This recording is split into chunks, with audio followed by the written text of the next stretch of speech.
सभी paper pulp हैं, सभी पेपर पल्प हैं। तो ये हो गए आपके पेपर, ठीक है। ये सभी पेपर क्या हो गए, पल्प हो गए। पल्प जानते हैं, जैसे नहीं एक साइड लिखना होगा ना, ऐसे बना लेते हैं, ठीक है।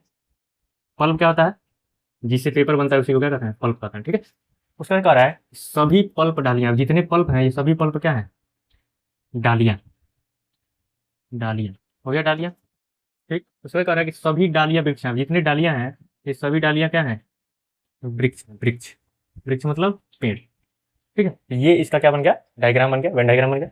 अब निष्कर्ष में देखेंगे कि क्या कोई निष्कर्ष अनुसरण कर रहा है, कौन कौन निष्कर्ष अनुसरण कर रहे हैं और कौन निष्कर्ष अनुसरण नहीं कर रहा है। तो निष्कर्ष में पहला देखिए, कह रहा है कि कुछ वृक्ष पेपर है, इतने वृक्ष हैं इतने पेपर हैं, तो इतने सारे वृक्ष में से इतने पेपर, तो कुछ ही पेपर हुए ना, मतलब कुछ ही वृक्ष क्या हुए, पेपर हुए। ये बात क्या है, बिल्कुल सही है, मतलब ये अनुसरण कर रहा है।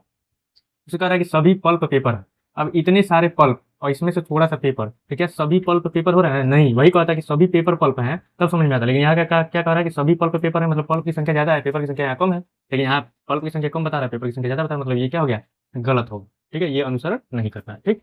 उसके बाद कह रहा है कि कोई भी पल्प पेपर नहीं है। अब देखिए फिर यहाँ पे कि कोई भी पल्प पेपर नहीं, तो देखिए इतने सारे पल्प में से इतने तो पेपर हैं ऑलरेडी, तो क्या कोई भी पल्प पेपर नहीं है, ऐसी बात तो नहीं है, क्योंकि पल्प में से कुछ पल्प पेपर हो रहा है, तो इसके लिए ये भी बात क्या हो गया, गलत